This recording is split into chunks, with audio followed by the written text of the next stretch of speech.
Thank you for speaking with us, sir.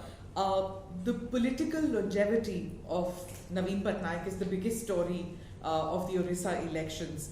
Are you confident of winning another term?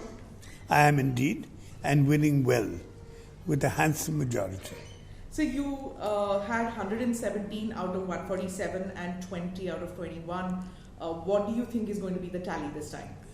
I think we'll have very good numbers, and I leave it to the people of the state to decide. The BJP has pulled out all stops in this campaign. They are bringing out the Prime Minister several times. They're going to be bringing out every possible person in their star campaign setup. Why do you think it's so important for the opposition to win in Orissa? Well, I think the Prime Minister has declared that they want to make a dent in the East, but they won't be able to do so in Odisha. Okay. So I have to ask you this question. What happened between you and Mr. Jayapanda? He was close to you. You were family friends. You gave him a constituency which was very sentimental to you. It was your father's constituency, Kendrapada.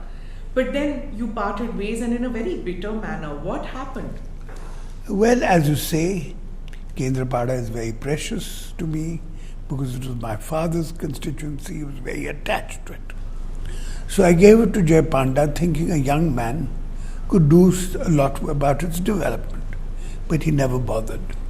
Then I was pursuing the development of railways in Kendrapada, because Kendrapada is the only district on the coast which has no railway development.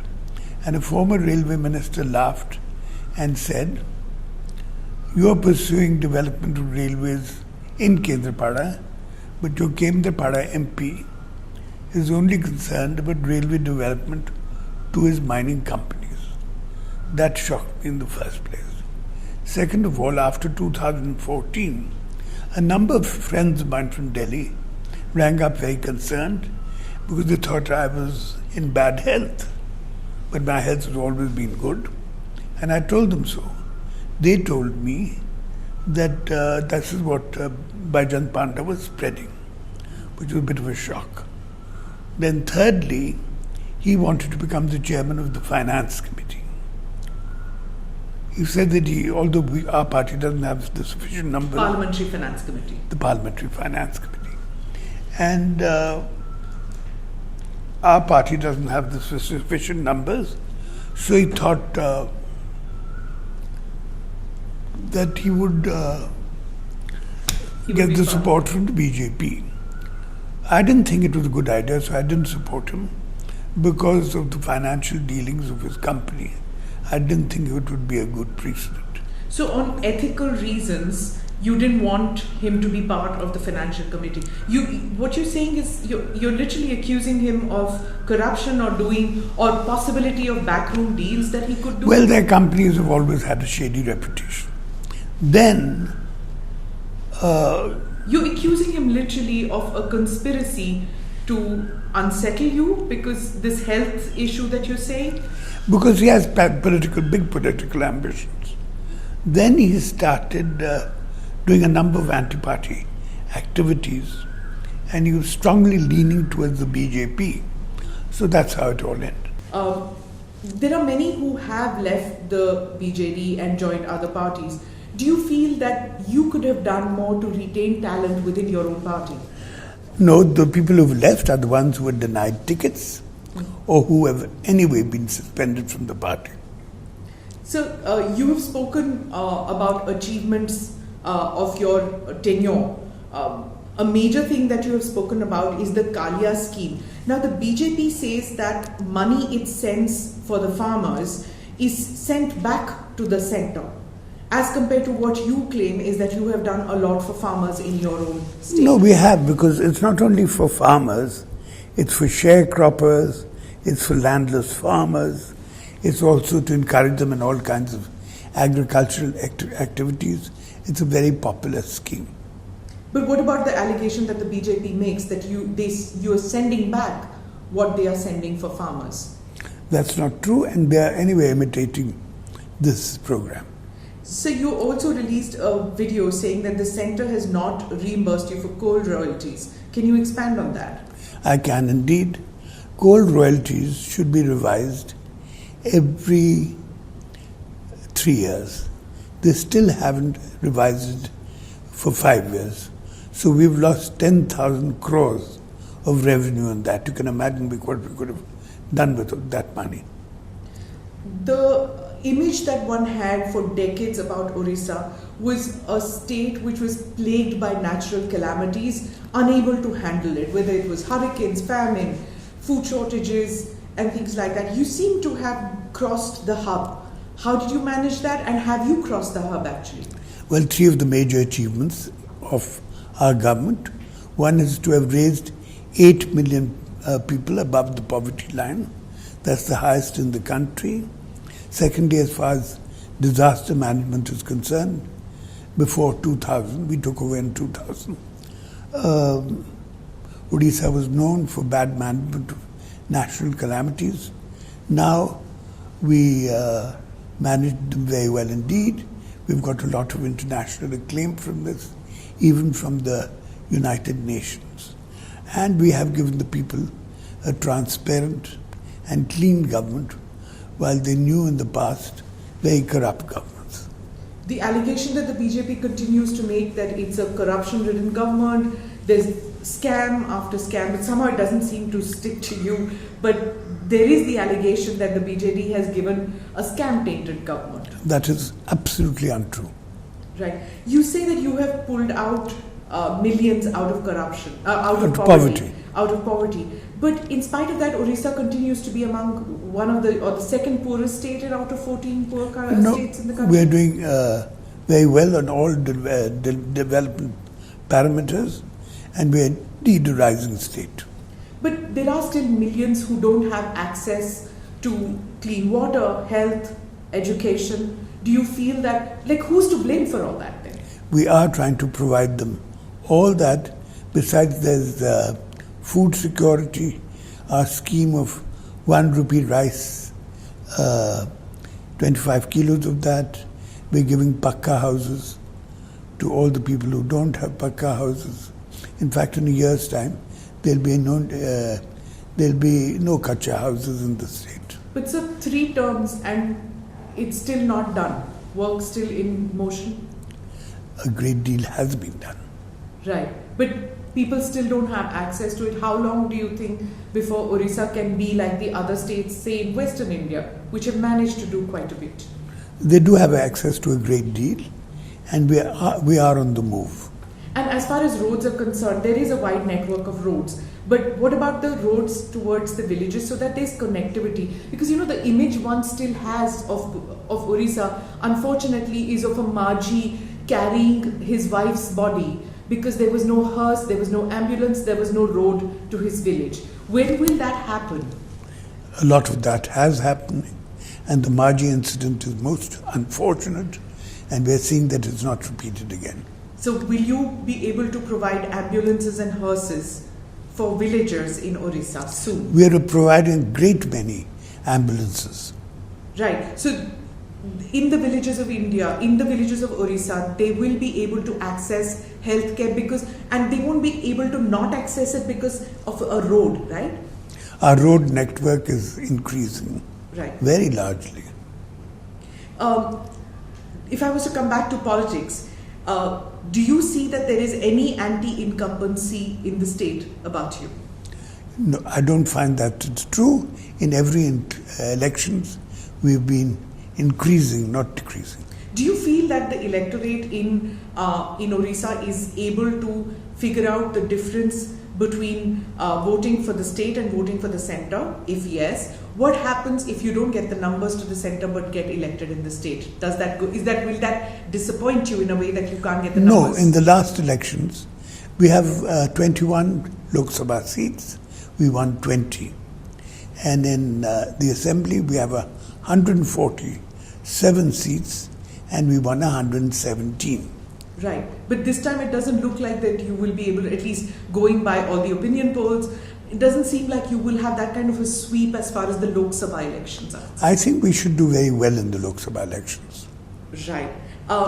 So if I was to say that, the BJP campaign has been extremely strong, whereas you don't seem to attack the BJP. It's only just yesterday you spoke about the Chilka Lake issue. Could you expand on that a little bit, please? Well, it's not my policy to attack people personally. I attack their work, their schemes. And as far as the Chilka Lake issue is concerned, why is it so close to you? Because your statement was a little poignant, in which you said that so long as I'm alive, I will respect and I will make sure that the biodiversity of Chilka Lake doesn't get hurt. If you could tell us a little bit about that, because it's obviously close to you and to Orissa. You see, Chilka Lake is the largest brackish water lake in Asia. Secondly, environmentally, it's very important. It's one of the Ramsar projects. And what the center wanted to do was to put a airfield and all kinds of development there, which would have disturbed the environment. So I stopped it. Why did you say so long as I am alive? Why did you say that? Well, one can keep fighting for things all one's life. Isn't that true? Yes, but it seemed very personal, as if it's your personal. Everything seems to be it's my mission in your speeches, in what you do. Which indeed it is. Okay. So the BJP is run by a one-man show, is that right? Your vision? That's not true. We have a very large and democratic party with vice presidents, with general secretaries, with many workers and leaders. But the allegation is that you're totally run by the bureaucracy. That's a rumor that's been there since 2000. You have a team of very strong bureaucrats with you. We have good bureaucrats who work for the development of the state. But there's also that comparison between you and Mr. Vajpayee, that just like Mr. Vajpayee had Brijesh Mishra doing everything, you have a Mr. Pandian doing everything for you. I don't think it's possible for one human being to do everything. Right? But everybody used to say that Brijesh Mishra is the de facto PM, or he's the shadow PM, and Mr. Pandian is the shadow PM, CM. I don't think it's true in either of the cases. Right. Two cases for which you've been attacked quite a bit. One is the chit fund and the mining scams. They seem to, the BJP seems to say that, these are two things that Mr. Patnaik doesn't even bother to defend. It's not true. The mining scam has been thrown out by the Supreme Court, and the chit fund, the little of which there was in Odisha, is all being handled. People are being given back their money. Let me come to coalition politics. Of course, it's the biggest conspiracy doing the rounds that there is some kind of a backroom understanding between you and Mr. Modi. That's not true. We are equidistant from both the BJP and the Congress. But it's the Noora Kushti, the shadow boxing that you're doing with Mr. Modi, very gentle and suave and sophisticated attacks. There's nothing. He also goes Naveen Babu, and you also are very, very, very gentle in your attacking, unlike the other chief ministers. Well, it's not my style to attack personally, as I said. What is your style, sir? It's remained just in Orissa. Why? After so many years, you just don't say anything about national politics? Well, my my interest is to stay here and to see to the state's development and welfare. I have no national ambitions. Well, my my interest is to stay here and to see to the state's development and welfare. I have no national ambitions. So, if the BJP doesn't get the numbers, then there is no chance of you giving the support. Any party or coalition who supports the development and the just claims of Odisha will have our support. That party's ideology doesn't matter. So long as they support Orissa, it's fine? Well, all parties' ideology is democratic, but I do want them to support Odisha's claims. So in case the BJP needs your support, their matters, their view about internal security, external security, about secularism, their Hindutva, espousing the Hindutva cause, that all doesn't bother you? Well, let's see the results. Let's see which parties get what numbers. Right. Sir, I'm going to ask you about your relationship with your father. He was an overarching figure in Orissa politics, also in national politics. You got into politics after him. He never groomed you, he didn't believe in dynasty. No, not at all. He didn't believe in nepotism, and he didn't know that any of his children would go into politics until he passed away. I had no idea that I would either. Mr. Gujral, the then Prime Minister, asked me to stand from his parliamentary seat, which had been vacated with his demise, and I did so. Right. What was your relationship, if I may ask, what was your relationship with your father? The reason I'm asking this is in most political families, there is a kind of a glorification of the politician in the family, the father figure. Did you have a warm, friendly relationship with him? I had an extremely warm and friendly relationship with him. I also respected him a great deal because he was a person of many merits. He also had played a kind of an advisory role when it came to Indira Gandhi. She consulted him on many matters. Did that continue later with the Gandhi family? Did Rajiv Gandhi speak to you? Did Sonia Gandhi ask you? No, none of them have spoken to me. When it comes to Rahul Gandhi, have you met him? Do you speak to him? Did you speak to him ever? I've never met him. You've never met Rahul Gandhi? No. You have that relationship which your father had with the Nehru Gandhi family did not continue with you? No, it didn't. What about with Mr. Modi? You've met him? I've met Mr. Modi. I meet him officially several times. It's a perfectly civil relationship between the Prime Minister and the Chief Minister. So all the other chief ministers in this election have decided that their fight is not so much with the candidate or with anybody else in that area, but it's completely Mr. Modi. I've just come back from Karnataka. Mr. Kumaraswamy is attacking Mr. Modi. The similar situation is visible in West Bengal, in Andhra Pradesh. Everywhere it is against Mr. Modi, but not in Odisha. Why? Because I don't attack anyone personally. I may attack their schemes, their programs, but not them personally. And that's the case with all BJP leaders. Does it percolate to your entire leadership in the party? I think it does. Everybody decides that Orissa and not BJP or national politics. Why is Orissa so insulated from national politics? We are not. We have parliament members in the centre, and they take on all issues related to the centre. So, for example, everybody spoke about the Balakot strikes and all, but you didn't. As a matter of fact, I did not. Does external security, internal security of the country, it's not in your focus now? Or Of course it matters, right. But I didn't speak about it. So, everybody wonders, what about the party after Mr. Patnaik? Have you groomed a successor? Who's going to lead the party? Because there seems a vacuum right now. I haven't groomed a successor, and the people in the party will decide. Is that exactly what your dad did? Absolutely.